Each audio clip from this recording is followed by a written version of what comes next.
हम राजस्थान में हैं। करीब 500 किलोमीटर कवर होगा और 6 जिले से गुजरेंगे। 9 तारीख और 17 तारीख दोनों दिन विश्राम का दिन है। और मैं पहले ही बता दूं, राहुल जी कहीं नहीं जाएंगे, कंटेनर में ही रहेंगे, कैंप साइट में ही रहेंगे, राजस्थान में ही रहेंगे। 9 तारीख और 17 तारीख। 18 तारीख को अलवर के पास उनका 8वां प्रेस कॉन्फ्रेंस होगा। आपको लोकेशन बताया जाएगा।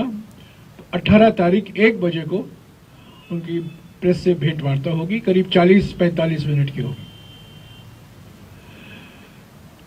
आज हमारे साथ मुख्यमंत्री जी हैं और पीसीसी अध्यक्ष भी हैं। वो आपको राजस्थान और भारत जोड़ो यात्रा के बारे में विस्तार से बताएंगे। पर आज का मकसद है, ये वास्तविक है कि मीडिया का ध्यान, पब्लिक का ध्यान, देश का ध्यान राहुल जी पर है। पर राहुल जी के साथ 120 और भारत यात्री हैं जो कन्याकुमारी से कश्मीर तक चल रहे हैं, और वो संख्या अभी 120 से बढ़कर 135 हो गई है। इसमें से करीब 30% महिलाएं हैं और औसत आयु 38 साल की है। अलग अलग राज्यों से ये भारत यात्री आए हैं और मैं आज आपको जो राजस्थान से आए हैं भारत यात्री, उनका परिचय कराना चाहता हूं। राजस्थान से 10 भारत यात्री हैं।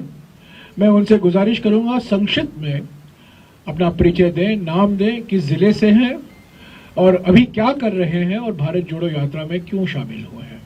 उसके बाद हम इस प्रेस कॉन्फ्रेंस को आगे ले चलेंगे। पहले परिचय कराएंगे हमारे 10 भारत यात्रियों से। चलिए, हमारे जो एकमात्र महिला है उनसे शुरुआत कीजिए। नमस्कार, मैं मिसेस रूबी खान हूँ।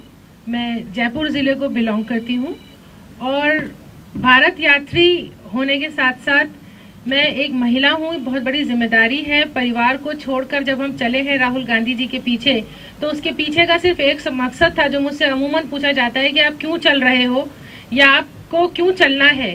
तो मैं ये कहती हूँ कि मैं हमारे बच्चों के लिए चल रही हूँ। मैं उस हिंदुस्तान के लिए चल रही हूँ जहाँ हमारी महिलाएं सुरक्षित हों।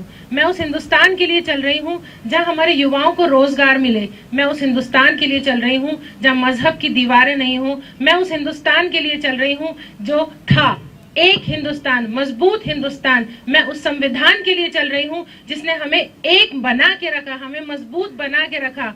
मैं राहुल जी के साथ इसलिए चल रही हूँ क्योंकि कल वो गांधी था जिसने हमें आजादी दिलाई थी। आज ये गांधी है जो हमें फिर से एक आजादी दिला रहा है, तानाशाही की जंजीरों से, फियर साइकोसिस से जो बीजेपी ने फैला रखा है।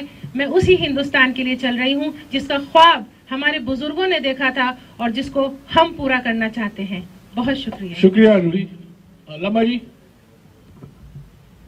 नमस्कार, मेरा नाम सीताराम लांबा है। मैं सीकर जिले का रहने वाला हूं और कांग्रेस कार्यकर्ता हूं। वर्तमान में मैं राजस्थान सरकार में राजस्थान युवा बोर्ड का अध्यक्ष हूं। और जब राहुल जी निकले बाहर कि इस देश के नौजवानों के लिए, इस देश के किसानों के लिए आज जो बेरोजगारी की बड़ी दीवार हमारे सामने खड़ी है, और जब इस रास्ते पर निकले तो मैं भी रुक नहीं पाया और अपने आप को उनके साथ मैं भी चल रहा हूं कन्याकुमारी से।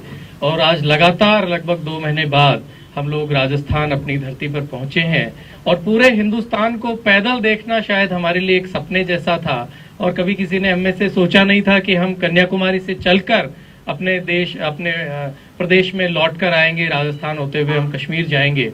एक अनुभव है इस देश को जानने का। और राहुल जी जो काम लेकर निकले हैं, जो सपना लेकर निकले हैं इस देश के संविधान को बचाने का, इस देश के जो लोग महंगाई के खिलाफ लड़ रहे हैं, जो भुखमरी से जूझ रहे हैं, उस जो मुद्दे इस देश में कहीं खो गए हैं आपाधापी में, जहां धर्म की आंधी चलाई जाती है, उनमें मुद्दों की लड़ाई लेकर राहुल जी चल रहे हैं। हम सब उनके साथ कदम से कदम मिलाकर चल रहे हैं और आज आपके साथ में। धन्यवाद। शुक्रिया। नमस्कार, मेरा नाम जाबिर शेरावत है। मैं जयपुर से बिलोंग करता हूं और अभी प्रेजेंट में कांग्रेस का एक कार्यकर्ता हूं। और भारत जोड़ो यात्रा में मैं राहुल जी के साथ कश्मीर से कन्याकुमारी तक पूरा चलना है। कन्याकुमारी से कश्मीर तक चलना है। इससे जुड़ने का मेरा जो मुख्य मकसद था वो था किसान आंदोलन, क्योंकि किसान आंदोलन इतने दिन चला, साल भर से ज्यादा चला। वो जब ये सरकार अपने अन्नदाताओं की नहीं सुन सकती तो किसकी सुनेगी? हमारे जैसे बेरोजगारों की तो क्या सुनेंगे? तो किसान हमारे देश की रीढ़ की हड्डी है और उसी से प्रभावित होकर के मैं इसी यात्रा में राहुल जी के साथ चला हूं। धन्यवाद। नमस्कार, मेरा नाम जगदीश बिश्नोई है। मैं जालोर जिले से हूं। कांग्रेस सेवा दल यंग ब्रिगेड काम करता हूं। और जब ये यात्रा निकली तो जो चल रही देश की हालात में देखकर हम साथ में शामिल हुए। और मेरा तो यही कहना है कि मीडिया बड़े भाई है और विपक्ष छोटा भाई है।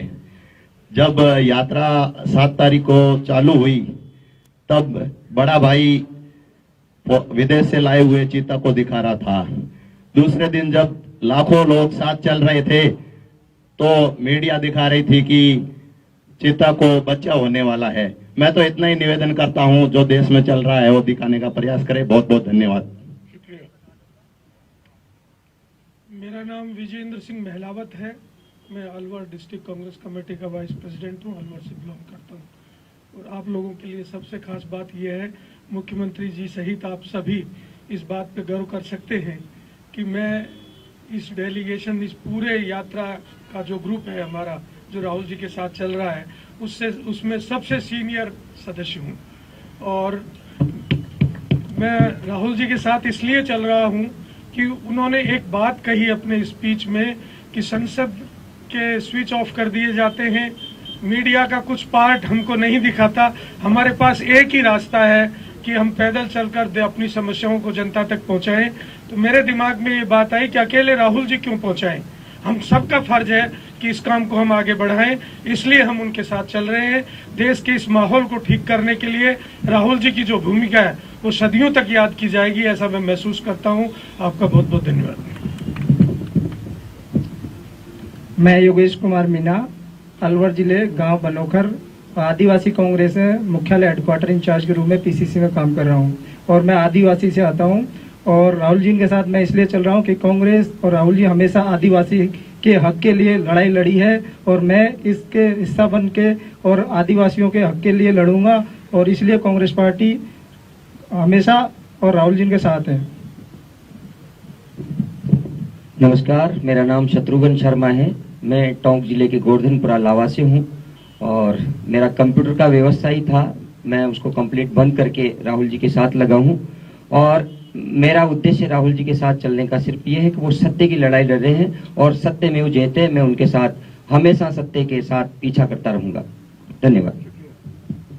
नमस्कार, मेरा नाम श्रवण कुमार गुर्जर है। जयपुर जिला तहसील जमोराउंड का रहने वाला हूँ, एक सरपंच हूँ। अभी वर्तमान में मैं कार्य करता हूँ। जब ये यात्रा मैंने ज्वाइन की तो मैंने इसलिए की थी कि आदि शंकराचार्य और भगवान राम ने भी यही यात्रा की थी। और इसमें सबसे बड़ी खासियत है कि मैं चल रहा हूँ इस यात्रा में, यही बड़ी सबसे बड़ी खासियत है। नमस्ते, मेरा नाम विकास कुमार व्यास, जैसलमेर है। मैं यूथ कांग्रेस का 3 बार जिलाध्यक्ष रहा और अभी यूथ कांग्रेस प्रवक्ता हूँ। राजस्थान से सीमावर्ती जिले जैसलमेर से आता हूँ। मैं सर्वप्रथम कन्याकुमारी से इस यात्रा में हम सभी साथ में चले और यही कहना चाहता हूं कि यह यात्रा एक गौरवशाली यात्रा, अब यात्रा महायात्रा का रूप ले चुकी है। राहुल गांधी जी के साथ हम कदम से कदम मिलाकर चल रहे हैं। यह यात्रा आने वाले देश को नई दिशा में दिशा देगी और पूरी यात्रा का आज का वृतांत यही है कि सारे जहां से अच्छा हिंदुस्तान हमारा। नमस्कार, मेरा नाम विवेक भटनागर है। मैं कोटा सांगोद से हूँ और मैं इस यात्रा में इसलिए चल रहा हूँ क्योंकि इतने बड़े यज्ञ में मुझे मेरी आहुति के हिसाब से मुझे लगा कि जब इतिहास बनने जा रहा है तो इस इतिहास में हमें भी अपना नाम दर्ज करवाना चाहिए और ये यात्रा एक बहुत बड़ी लड़ाई की शुरुआत मात्र है। धन्यवाद, शुक्रिया।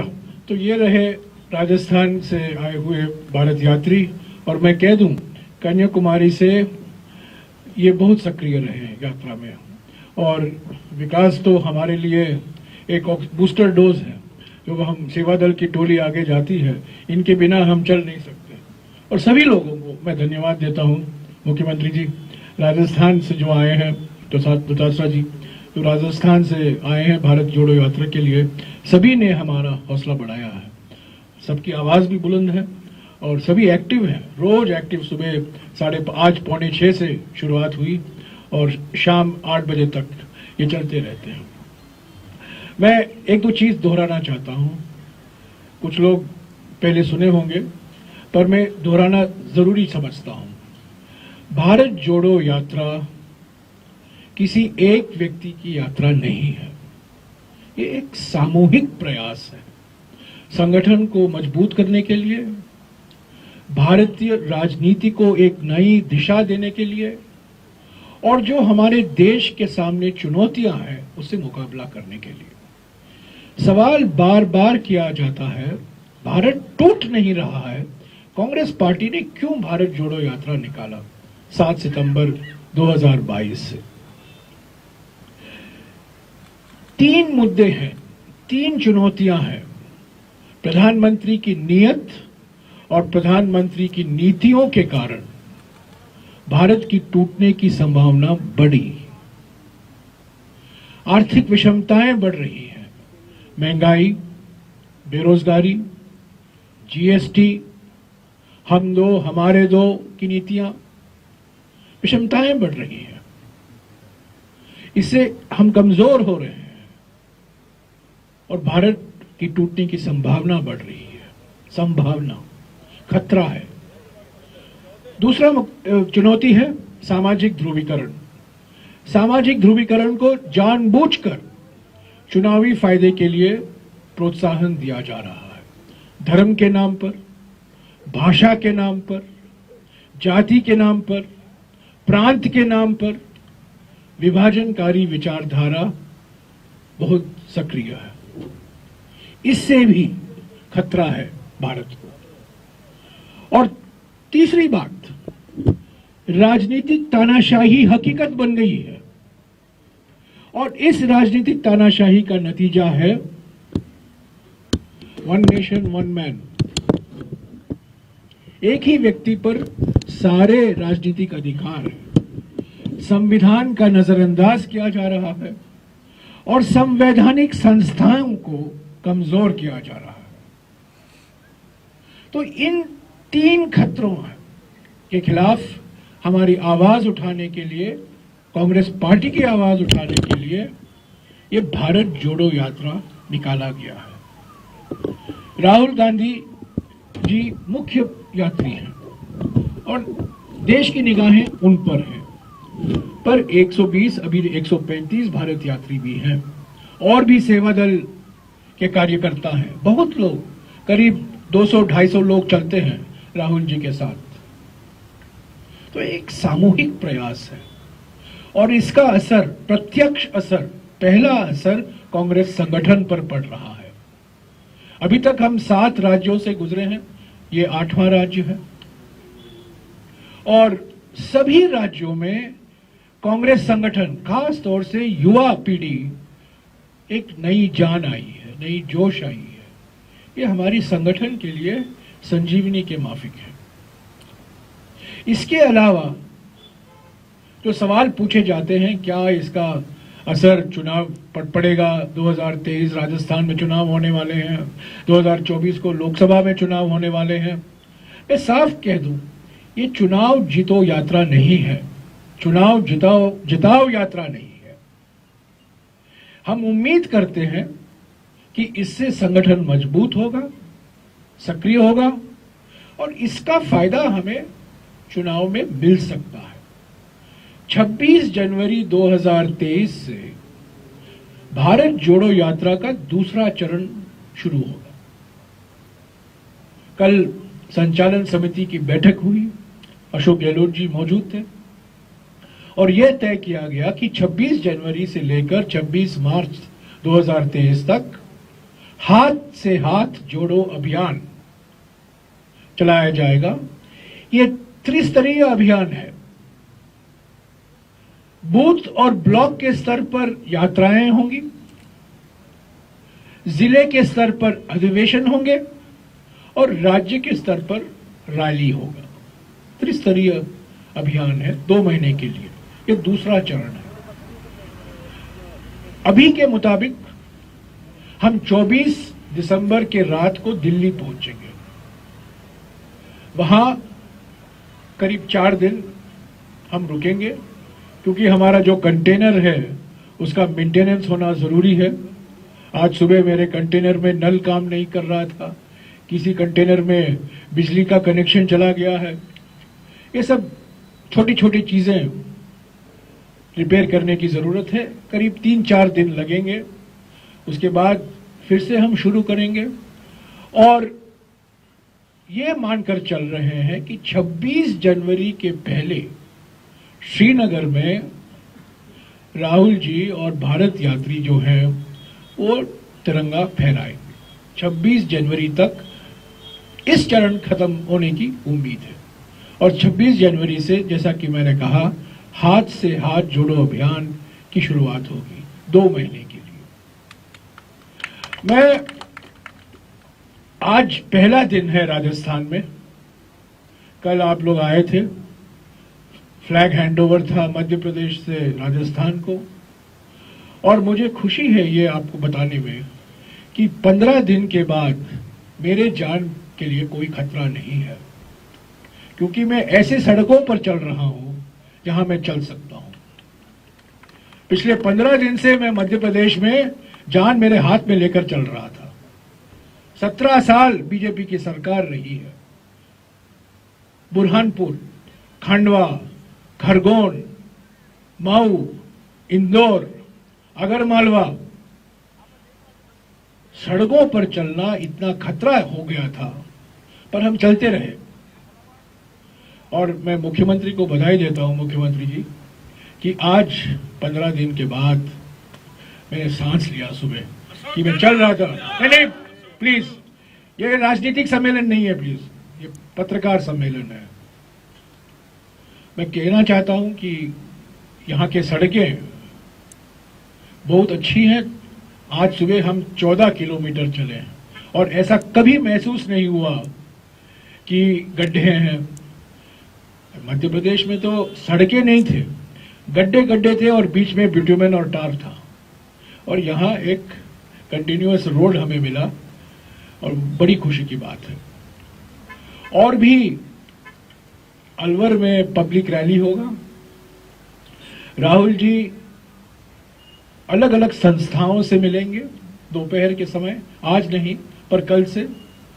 महिला के समूह, युवा समूह, दलित, ओबीसी, आदिवासी समाज के समूह, अलग अलग समूहों के साथ वो मिलेंगे। बुनकर, किसान, खेत मजदूर, जैसा कि मिलते आ रहे हैं कन्याकुमारी से, तमिलनाडु से। मैं मुख्यमंत्री से गुजारिश करूंगा वो आपको संबोधित करें, पर उसके पहले मैं आपको, अभी शोइंग द फिल्म्स और नॉट? हाँ, टुमारो बोथ द फिल्म्स। अच्छा, हमने कुछ फिल्में बनाई हैं भारत जोड़ो यात्रा के जो थीम है उसको लेकर। हम कल उसको रिलीज करेंगे। कल 11 बजे को एक और पत्रकार सम्मेलन होगा, तब हम रिलीज करेंगे। आज मैं अशोक गहलोत जी से गुजारिश करूंगा कि वो कुछ शब्द आपसे कहें और बाद में आपके सवाल अशोक जी, मैं और पीसीसी अध्यक्ष लेंगे। पहले पीसीसी अध्यक्ष बोलेंगे, उसके बाद में गहलोत साहब बोलेंगे।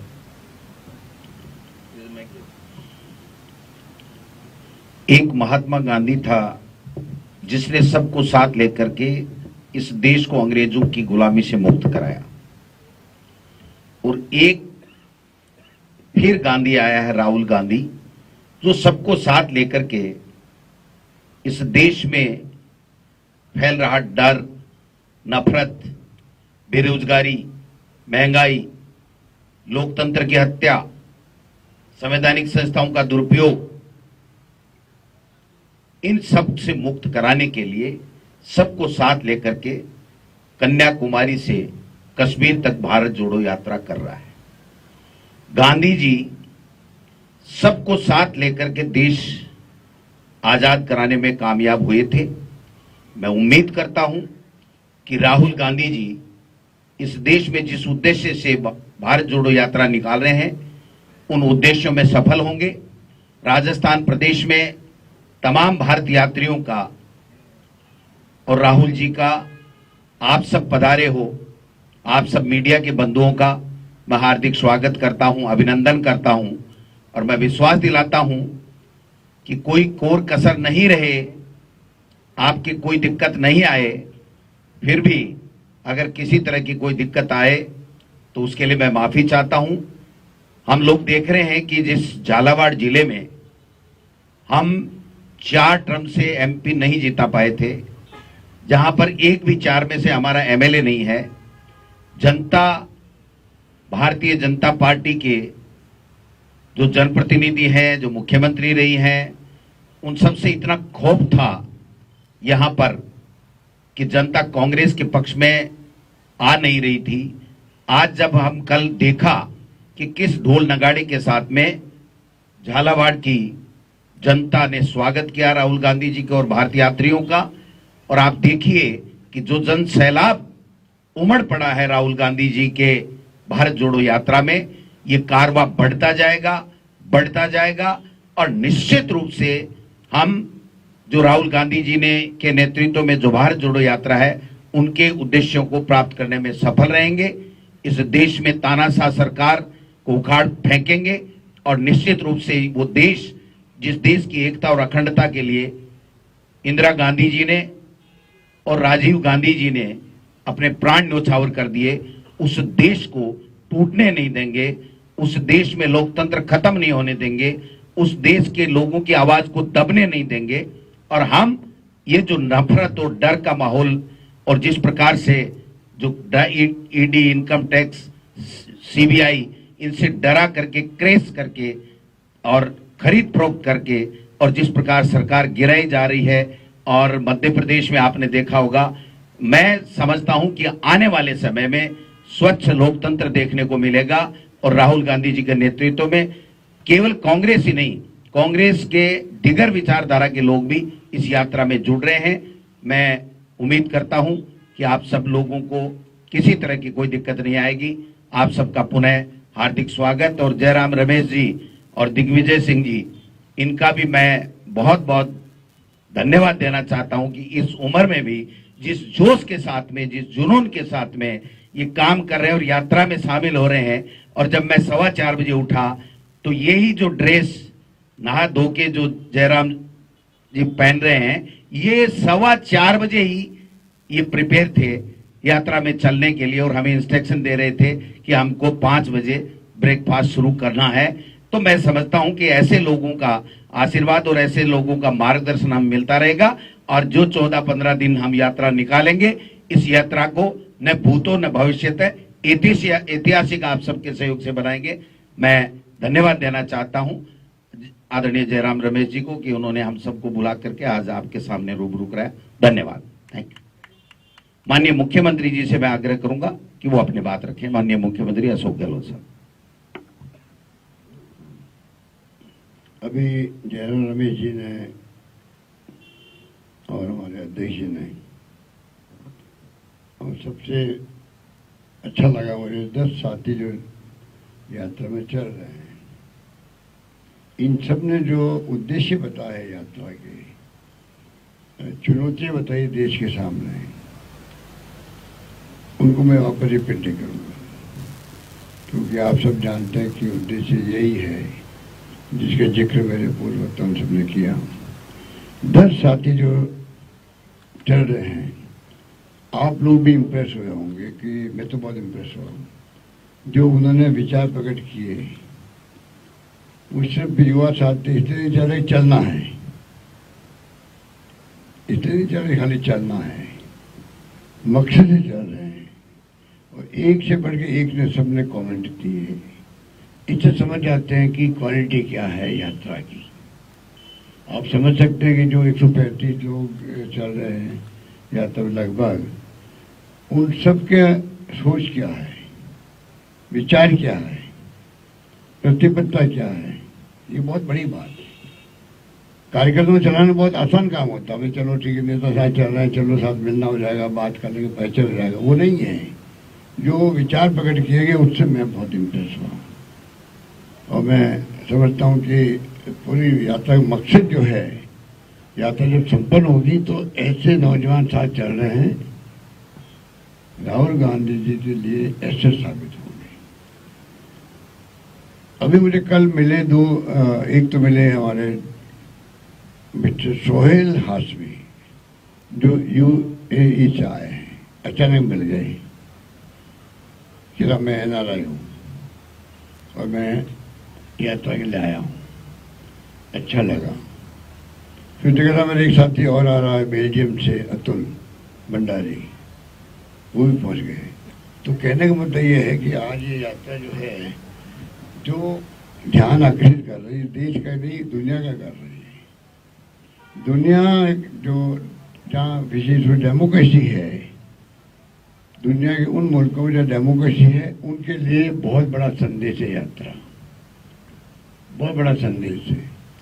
और जो डेमोक्रेसी नहीं है, उनके लिए बहुत बड़ा संदेश है कि राहुल गांधी नाम का एक नौजवान जो गांधी के बताए रास्ते पर सत्य अहिंसा के मार्ग पर चल पड़ा है, कारवा लेकर चल पड़ा है, और जिस आह्वान किया है कि खाली कांग्रेस नहीं, कोई भी व्यक्ति जो विश्वास करता डेमोक्रेसी के अंदर, जो जन समस्या देश की है,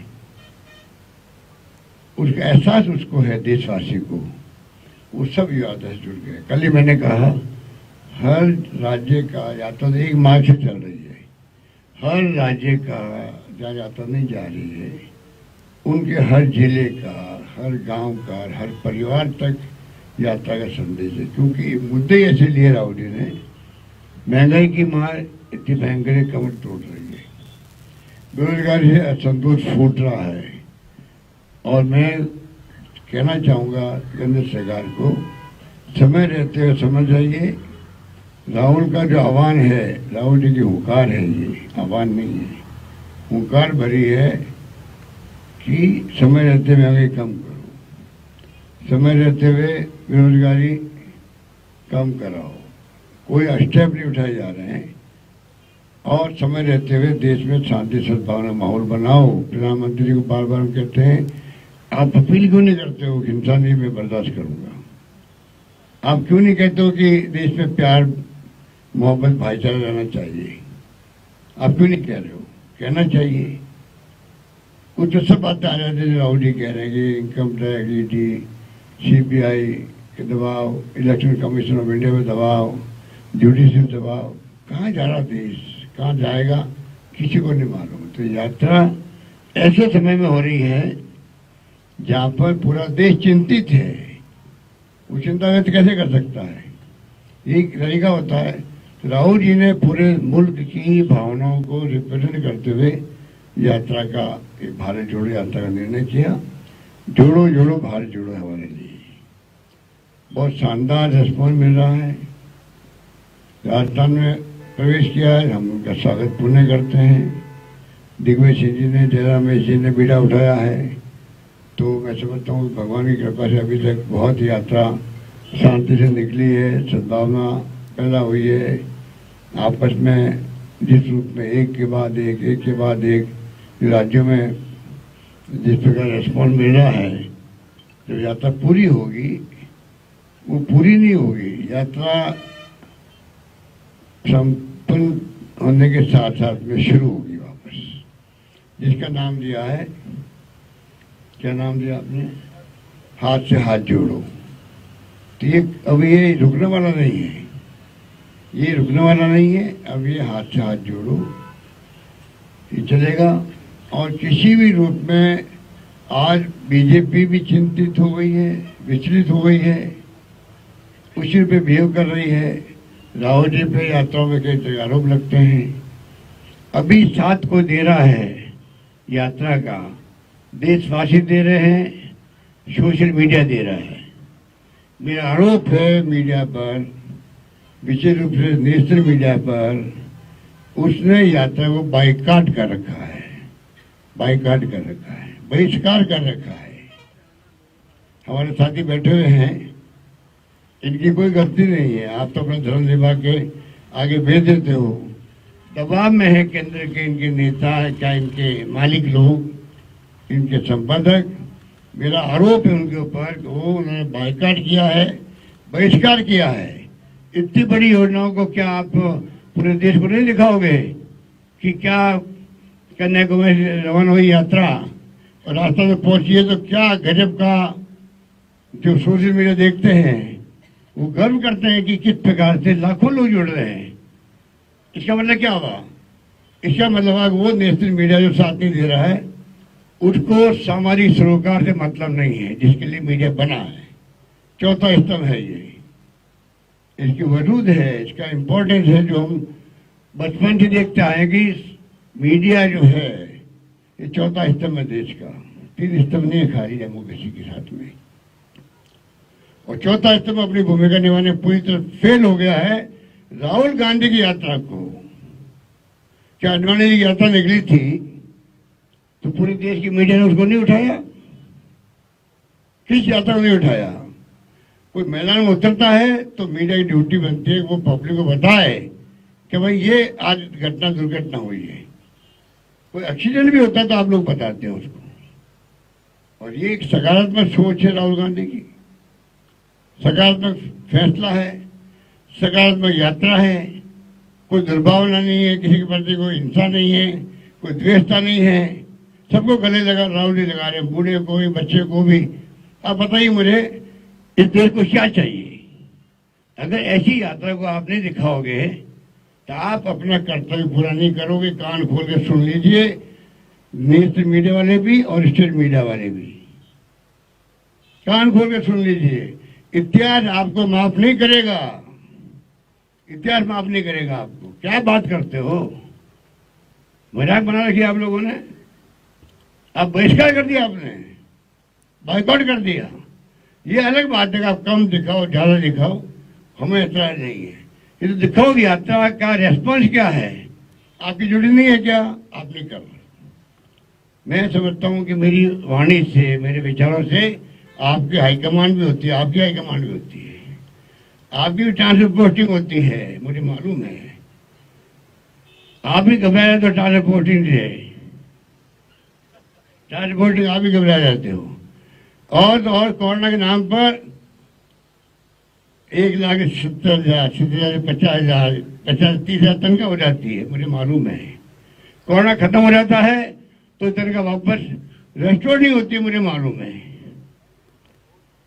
इसलिए मालिक लोग मालिक ही हैं। इसलिए मैं कहना चाहूंगा अपने मालिकों को कह दीजिए हम घबराने वाले नहीं हैं। राहुल गांधी का रास्ता सच्चाई का है, सत्य का है, अहिंसा का है, उसका कारवाई चल पड़ा है। और आप खुद देखते हो राहुल जी जो विचार आ रहे हैं उसी रूप में सामने आ रहे, देश के सामने आ रहे हैं। मेरा पाठ कर दिया है कि आलोचना हुई गुजरात के अंदर, वो कैसे आगे एक्टिविस्ट थी, वो तो नर्मदा आंदोलन का विरोध किया था, नर्मदा आंदोलन भाग लिया था। मैंने कहा वो नहीं, आरएसएस बीजेपी के लोग भी आ सकते हैं यात्रा के अंदर, सबको निमंत्रण है। ये तो क्या है, राहुल गांधी जो चाहते हैं, महंगाई की बात कर रहा है, बेरोजगारी की बात कर रहा है, वो चाहते हैं कि देश में शांति सद्भाव भाईचारा रहे, हिंसा नहीं हो। वो विचार जो है चुनौती है देश के सामने। राहुल गांधी चाहते हैं जो अपनाए, कुछ आरएसएस का हो, बीजेपी का हो, सीपीआई, सीपीएम, जनता दल, कोई हो, हमें कोई एतराज नहीं है। ये इस तरह की यात्रा है। इसलिए मुझे खुशी और मैं शुक्रिया अदा करना चाहूंगा देश के एक्टिविस्टों का, एनजीओ का। वो जिस बड़े रूप में जुड़ रहे हैं, तकलीफ वो भी पा रहे हैं, चल रहे पैदल फिर चल रहे हैं। जो हमारे कांग्रेस के साथ नहीं हो रहे एक्टिविस्ट लोग, एनजीओ के लोग, तब भी वो लोग चल पड़े साथ में। क्यों चल पड़े हैं? ये बहुत बड़ा संदेश उन्होंने दिया देशवासियों को, हम कांग्रेस साथ नहीं है, पर यात्रा की भावनाओं के साथ में, राहुल गांधी की भावनाओं के साथ में। धन्यवाद। मैं एक बात जो अभी अभी अशोक जी ने कहा, हमारे साथ कई नागरिक संस्थाएं चल रही हैं। 2012 में यही संस्थाएं मनमोहन सिंह जी के सरकार के खिलाफ अन्ना हजारे जी के साथ बैठे हुए थे। 10 साल बाद वो पहचान गए हैं कि कांग्रेस के अलावा और कोई विकल्प नहीं है। अगर आरएसएस की विचारधारा से लड़ना है मजबूती से, कांग्रेस का ही रास्ता उनको अपनाना होगा। तो राहुल गांधी जी के लिए ये यात्रा तपस्या है, पर कई लोगों के लिए ये प्रायश्चित की यात्रा भी है। अशोक जी ने मीडिया के बारे में बहुत कुछ बात कहे हैं, इनको दोषी मत ठहराइए अशोक जी। इनका भी ये जैसा आपने कहा हाईकमांड होता है, और इनके हाईकमांड में भारत जोड़ो यात्रा के लिए लो डिमांड है, क्या करें। तो पर ये पत्रकार, हमारे कई पत्रकार, और खास तौर से मैं आपको बता दूं, महिला पत्रकार हमारे साथ कन्याकुमारी से चल रहे हैं। और मैं किसी एक व्यक्ति का जिक्र नहीं करना चाहता हूं, पर ऐसे कई लोग हैं जो कन्याकुमारी से केरला, कर्नाटका, अलग अलग राज्यों में चल रहे हैं। तो इनके स्तर पर हमें समर्थन मिल रहा है, कवरेज मिल रहा है। जैसा कि आपने कहा, सोशल मीडिया में तो काफ़ी कवरेज है, पर मेन स्ट्रीम मीडिया में जितना होना चाहिए था, जितना उम्मीदें थी, वो शायद नहीं हो पाया है। पर वो अलग बात है जो आपने उठाया। जो अभी सवाल उठाना चाहते हैं अशोक जी, उसका जवाब देंगे, डोटासरा जी हैं, मैं सिर्फ उनको रेफर करूंगा बस। मेरा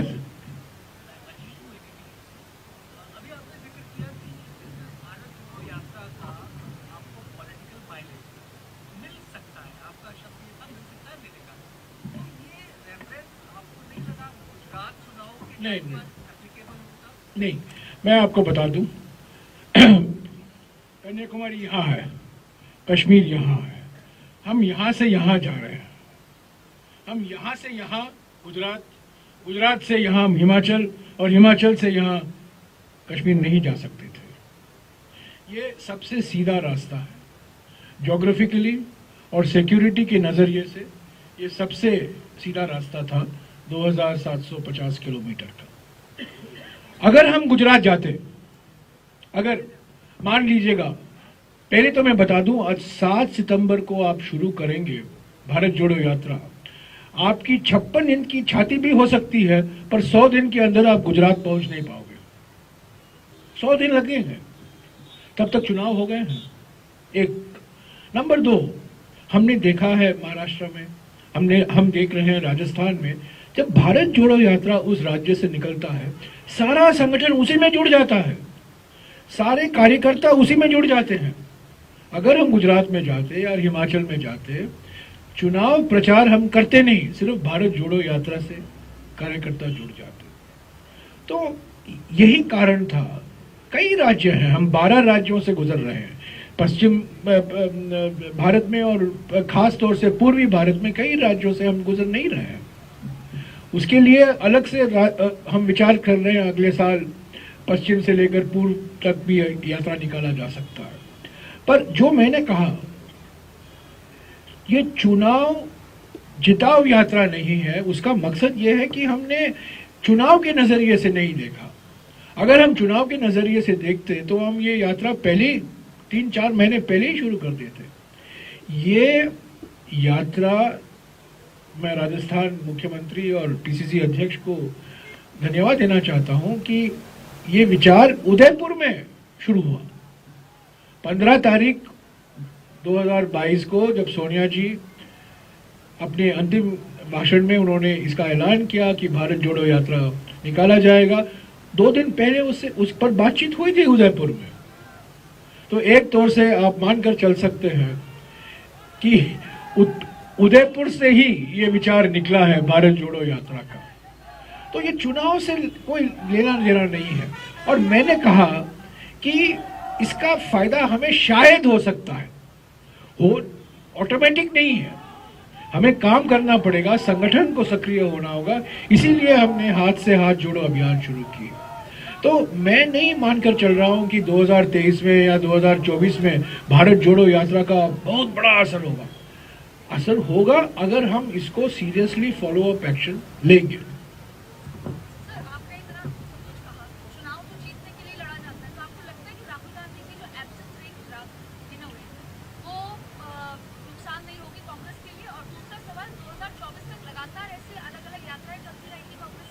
चुनाव से भी ऊपर हटकर राजनीति में और कुछ भी होता है। राजनीति में विचारधारा भी एक चीज होती है, और सिर्फ हम चुनाव लड़ने के लिए हम मशीन बन जाएं ये गलत नजरिया है राजनीतिक पार्टी के लिए। हम ये विचारधारा की जंग है। हमारे देश के सामने अभी दो विचारधाराएं हैं, आरएसएस बीजेपी की विचारधारा और कांग्रेस की विचारधारा। और राहुल गांधी जी ने तय किया, उदयपुर में जब बहस हुई, बात हुई कि चुनाव तो हम लड़ते रहेंगे, कुछ चुनाव हारेंगे, कुछ चुनाव जीतेंगे, वो चलता रहेगा, पर ये विचारधारा का जंग कब शुरू करेंगे हम? कभी तो कभी हमें लेना होगा इसको। तो सिर्फ चुनाव के संदर्भ में हम विचारधारा को याद करें, वो गलत है। तो प्रत्यक्ष रूप से विचारधाराओं से टक्कर करना भारत जोड़ो यात्रा का मकसद है। इसके साथ साथ हमें चुनाव भी लड़ने हैं, और चुनाव हम लड़ते हैं, आपने सही कहा, हम जीतने के लिए। कुछ बार हम जीतते हैं, कुछ हम हारते हैं, वो स्वाभाविक है, होता रहता है।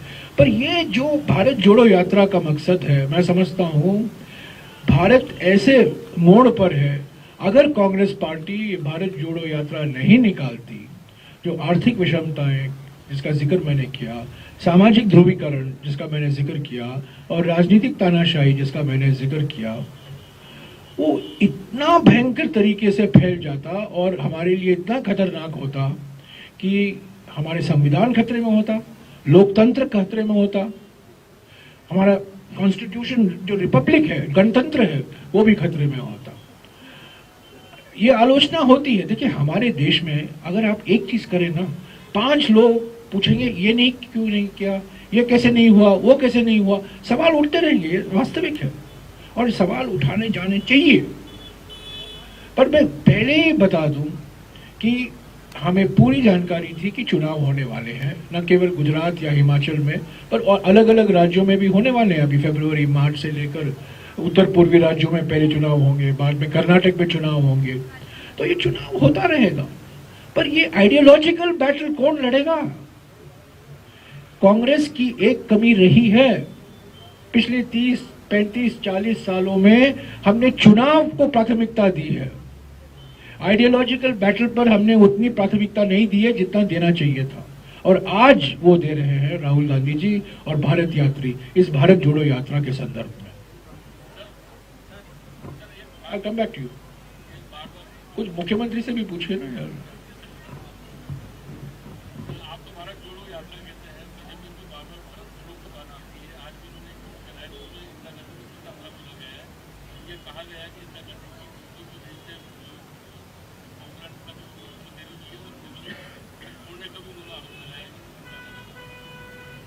देखिए, जो विचारधारा हमारे स्वतंत्रता संग्राम में उनका कोई भूमिका नहीं थी, जो विचारधारा, जो पार्टी हमारे संविधान के बनाने में उसकी कोई भूमिका नहीं थी, जो विचारधारा 1942 के गांधी जी के भारत छोड़ो अभियान का एक्टिवली विरोध किया, आक्रामक ढंग से उसका विरोध किया, उसको क्या अधिकार है, क्या हक है इन चीजें बात करने का?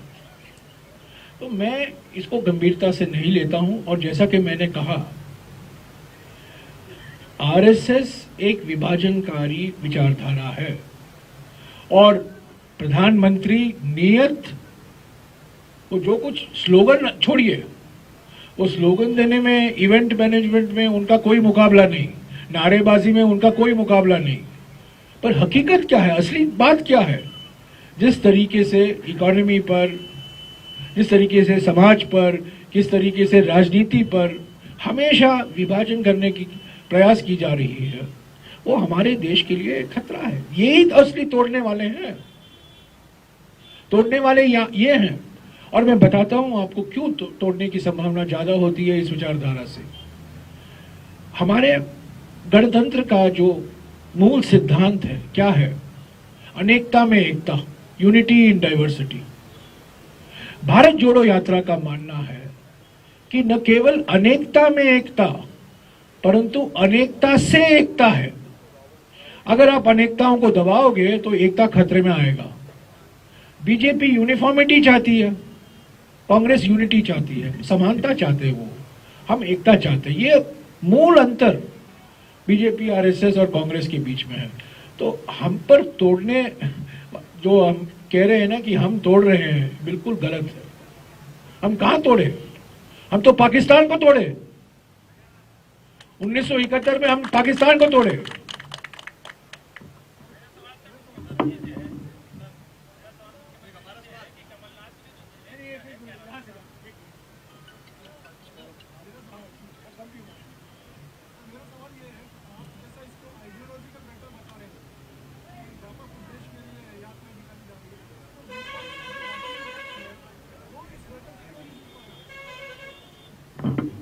ये कांग्रेस पार्टी की यात्रा है, ठीक है।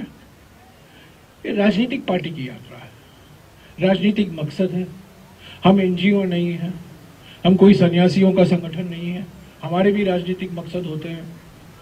पहले दिन से हमने कहा है सभी राजनीतिक दल स्वागत है। अभी अशोक जी ने भी कहा बीजेपी आरएसएस वाले आना चाहते हैं, मध्य प्रदेश में एक आरएसएस के कार्यकर्ता राहुल जी के साथ चले, केरला में कुछ वामपंथी पार्टियों के सदस्य चले राहुल जी के साथ, कर्नाटक में जेडीएस के एमएलए चले, सबका स्वागत है। जो कोई चलना चाहता है, यात्रा के मकसद में विश्वास रखता है, उनका स्वागत है। पर मैं स्पष्ट कर दूं, यात्रा विपक्ष एकता के लिए नहीं निकाला गया है। विपक्ष की एकता यात्रा का नतीजा होगा, नतीजा का कारण नहीं है। और वो क्यों मैं कह रहा हूं? मैं इसलिए कह रहा हूं कि अगर कांग्रेस मजबूत नहीं होती है, विपक्ष की एकता असंभव है। ये मानना कि विपक्ष की एकता करेंगे और कांग्रेस पार्टी से हम यहां से सीट लेंगे, यहां से सीट लेंगे, यहां से सीट लेंगे, ये जमाना गया।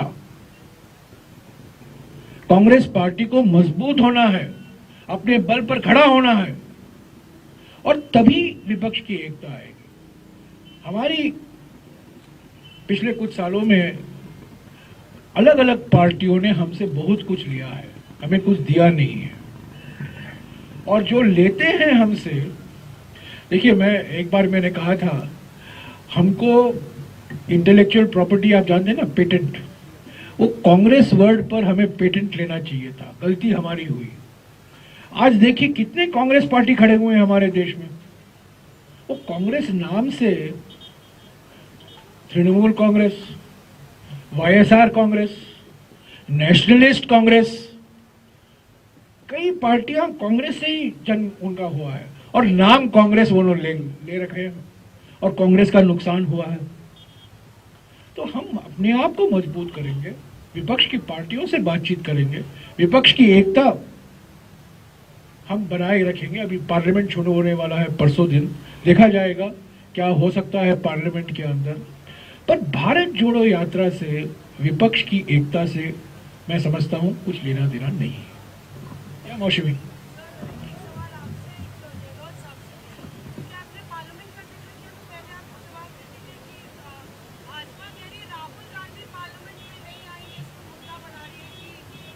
जब राहुल गांधी पार्लियामेंट में आते हैं उनको बोलने नहीं दिया जाता, जब समिति में जाते हैं उनके सवाल का जवाब नहीं मिलता। भारत जोड़ो यात्रा में निकले हैं, सब लोग देख रहे हैं, लाइव स्ट्रीम हो रहा है, और हम लोग दिल्ली 24 तारीख को पहुंचेंगे, 25 तारीख संडे है, 26, 27, 28 और 28 को मेरे ख्याल में आखिरी दिन है। तो वो 3 दिन मैं भी नहीं रहूंगा पार्लियामेंट में, राहुल गांधी को छोड़िए ना, मैं भी नहीं रहूंगा, मेरा 100% अटेंडेंस है, दिग्विजय सिंह जी नहीं रहेंगे। हम कहीं छुट्टी नहीं मना रहे हैं, हम यहाँ भारत जोड़ो यात्रा में लगे हुए हैं। और बीजेपी को यह सवाल पूछने की क्या अधिकार? उनके प्रधानमंत्री तो कभी पार्लियामेंट में आते ही नहीं है, कहां आते हैं? 60 साल पहले जब चीन का आक्रमण हो रहा था हमारे देश पर, तब के प्रधानमंत्री लोकसभा में बैठकर, राज्यसभा में बैठकर अपनी सरकार की आलोचना सुन रहे थे। चीन का आक्रमण हो रहा था और पार्लियामेंट सेशन में था, और 2.5 साल से राहुल गांधी जी चीन पर सवाल उठा रहे हैं, सीमा पर क्या चुनौतियां हैं, इस पर बहस होने दीजिए। 22 महीने से ये बहस नहीं हो पाया है पार्लियामेंट में।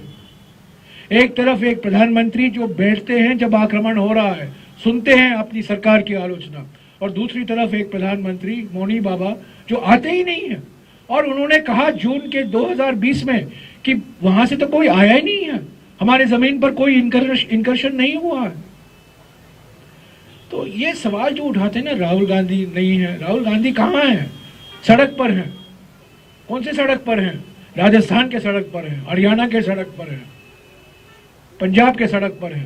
तब तक जम्मू और कश्मीर तक भी जाएंगे, पर खास तौर से हम राजस्थान के सड़क पर होंगे जहां ये पार्लियामेंट सेशन होगा।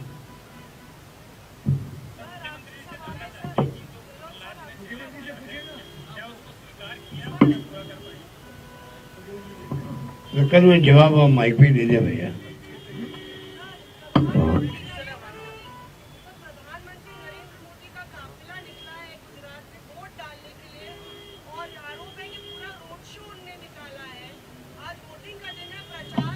देखिए, मैं कह दूं आपको याद होगा 2017 के अंदर भी ऐसे ही काफिला निकला था, पूरे देश में आलोचना हुई थी। यही तो फर्क है कांग्रेस और बीजेपी के अंदर। हमारे वक्त में देश के लोग क्या सोचेंगे, क्या कहेंगे लोग, उस पर डेमोक्रेसी आधारित होती है, उसके आधार पर हम फैसला करते हैं। हमारे कई मुख्यमंत्री, हमारे रेल मंत्री, हमारे कानून मंत्री इस्तीफे हो गए, गृह मंत्री के इस्तीफे हो गए। इनके राज के अंदर लोग क्या कहेंगे कोई परवाह नहीं है। पिछली बार इतनी भयंकर आलोचना हुई थी जब ये वोट देके निकले और काफिला निकाला बड़ा कैंपेन का, बहुत बुरा होता है ये।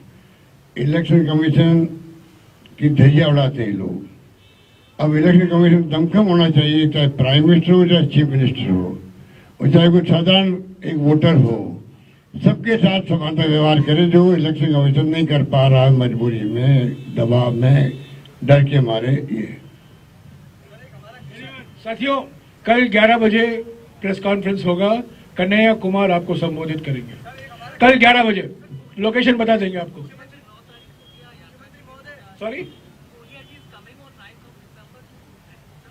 आई हैव नो इंफॉर्मेशन।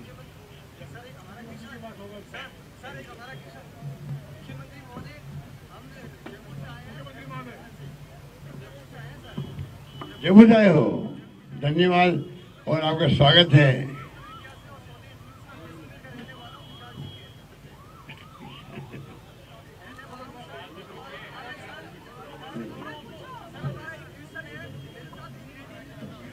आप इधर बता दीजिए क्या कह रहे हैं, क्या कह रहे हो आप लोग?